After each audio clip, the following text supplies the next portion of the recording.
Hi friends, நான் வீராஸ் கிச்சன்லேருந்து பேசுகிறேன். இன்றைக்கி நல்லா டேஸ்ட்டாக ஒரு சாம்பார் எப்படி வைக்கிறது அப்படிங்கிறத பார்ப்போம். ஃபஸ்ட்டு அடுப்பை ஆன் பண்ணிக்கலாம். அடுப்பை ஆன் பண்ணியாச்சு. ஆன் பண்ணிட்டு துவரம்பருப்பு நான் ஒரு அரை மணி நேரம் முன்னாடியே ஊற வச்சேன். ஒரு 200 கிராம் துவரம்பருப்பு எடுத்துக்கிட்டேன்.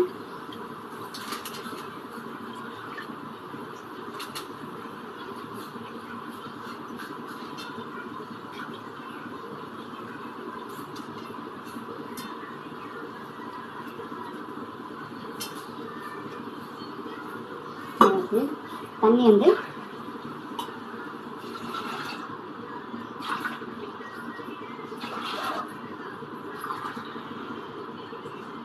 3 கிளாஸ் தண்ணி ஊற்றிட்டேன். 600 தண்ணி இருக்கும். பருப்பு 1 கப்பு, தண்ணி 3 கப்பு ஊற்றிட்டேன்.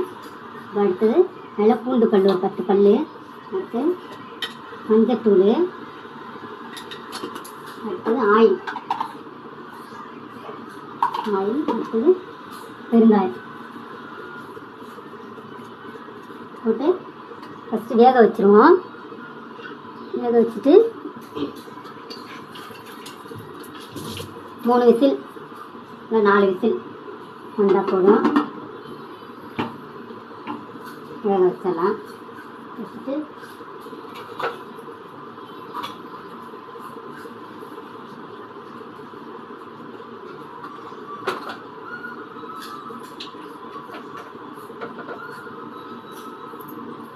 வெயிட்டு போட்டு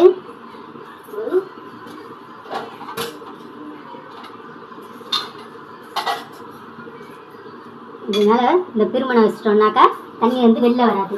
ஒரு 3 விசில் வரட்டும். அடுத்தது புளி ஊற வச்சிட்றேன். ஊற வச்சுட்டு வெங்காயம் தக்காளி எல்லாம் ரெடி பண்ணிவிட்டா நம்ம காயை அரிஞ்சிட்டு சாம்பார் வச்சிடலாம். ஓகே, 3 விசில் வந்துச்சு. இப்போ அடுப்பெல்லாம் ஆஃப் பண்ணிட்டோம். இப்போ விசில்லாம் அடங்கிச்சு. இப்போ திறந்து பார்க்கலாம் எப்படி இருக்குன்ட்டு.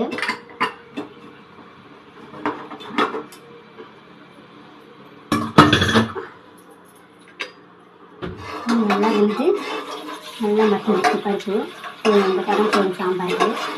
அடுத்தது நம்ம காய்கறியெல்லாம் வதக்கிட்டோம். இதை இறக்கிட்டு காய்கறி வதக்கிட்டோம். எண்ணெய் ஊற்றி ஃபஸ்ட்டு காய்கறியெல்லாம் வதக்கிடலாம். கத்திரிக்காய், முருங்கைக்காய், முள்ளங்கி 3 தான் போட்டு சாம்பார் வைக்கிறேன். வதக்கிட்டு போட்டால் கத்திரிக்காய் முருங்கைக்காயெல்லாம் வதக்கிட்டு போட்டோன்னா வாசமாக இருக்கும் சாம்பார்.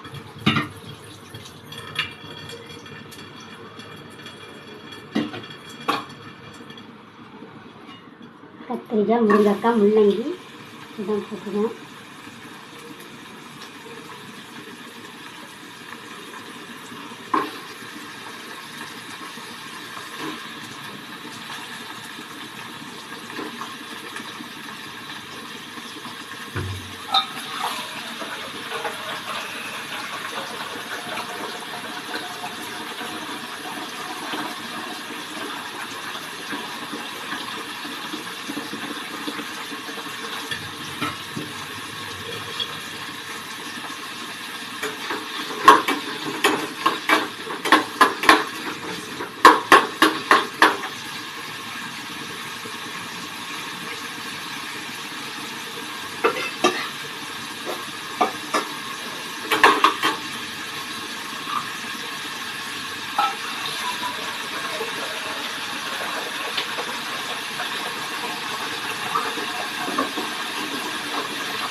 இந்தாண்ட அடுப்பில் உழ வச்சு சாப்பாடு இருக்குது.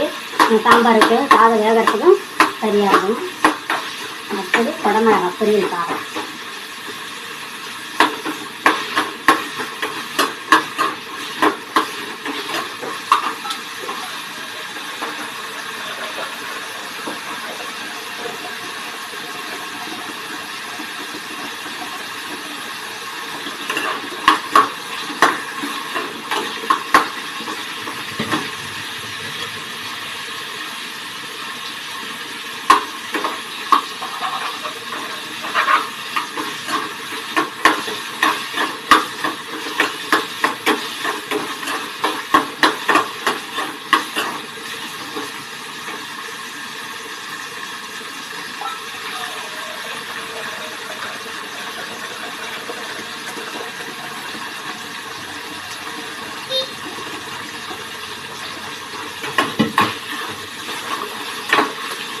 சாம்பாருக்கு வந்து இந்த காய்கறி வதங்குறது தான் வாசமாக இருக்கும்.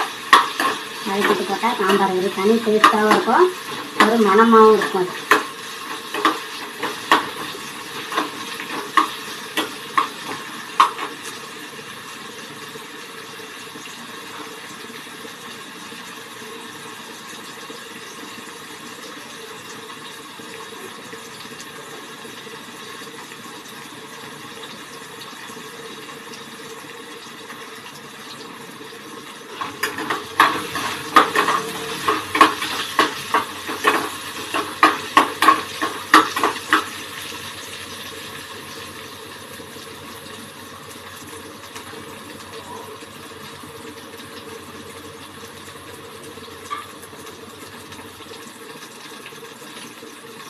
காய்கறி வதங்கிட்டு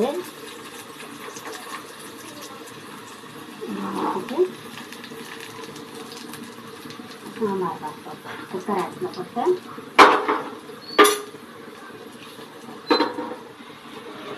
காய்கறி அதை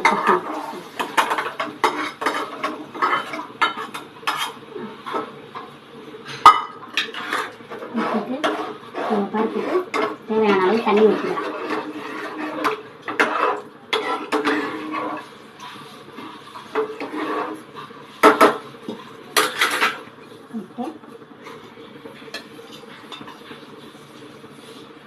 மிளகாத்தூள் கொஞ்சமாக போட்டால் போய் சாம்பார் வீட்டில் அரைச்ச மிளகாத்தூள் தான் இது.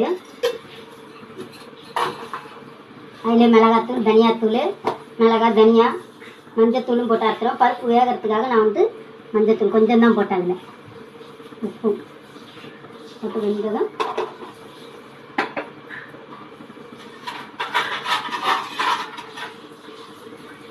மூடி வச்சுட்டா வேகும். கொதி வந்ததும் மிளகாத்தூள் நெடி போனதும் நம்ம அடுத்தது புளி கரைச்சி ஊற்றிட்டு குழம்ப தாளித்து ஊற்ற வேண்டியதான். ஓகே, இப்போ சாம்பார் திறந்து பார்க்கலாம். நல்லா காய்கறியெல்லாம் நல்லா வெந்துட்டு மிளகாத்தூள் நெடியும் போயிட்டு நல்லா குடிச்சிட்டு அடுத்தது புளியை கரைச்சி ஊற்றலாம். அடுத்தது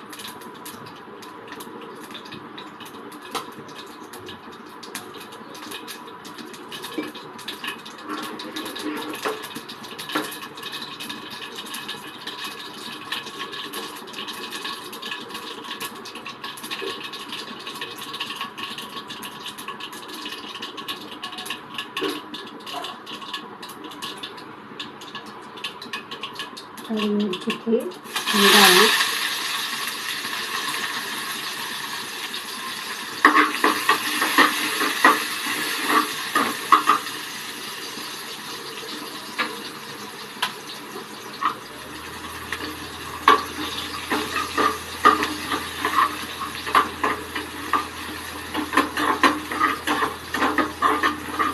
வெங்காயம் நல்லா ஒரு வெங்காயம், பெரிய வெங்காயத்தில் நல்லா ஒரு வெங்காயம் வதங்குறதுன்னா நல்லா வதக்கினாதான் சாம்பார் வந்து டேஸ்டாக இருக்கும்.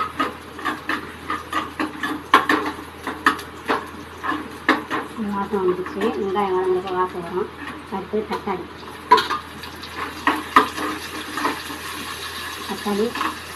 பச்சை மிளகாய், கருவேப்பிலை எல்லாத்தையும் போட்டோம்.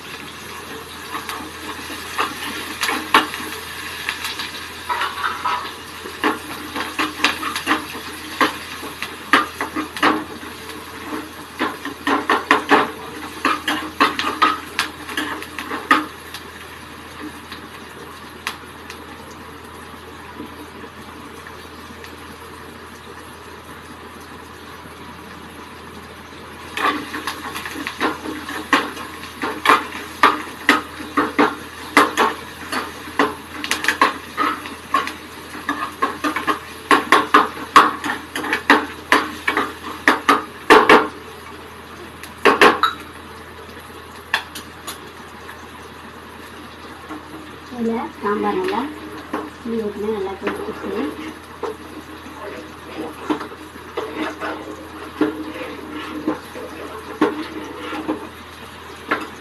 இது வதங்கிச்சு.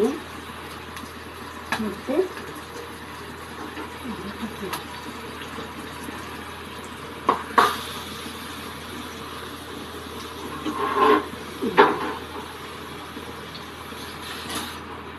நல்லா வாசனை அப்படியே கொட்டாங்க.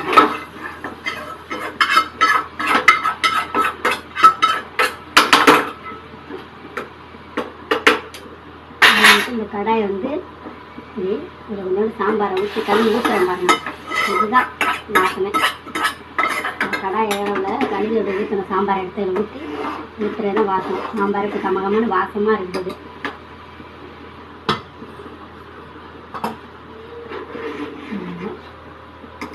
சூடான சாம்பார், நல்லா சுவையான சாம்பார்.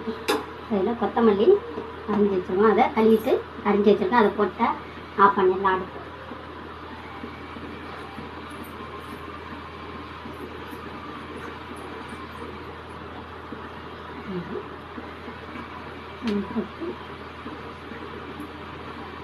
ஆஃப் பண்ணிடலாம். சாம்பார் ரெடி.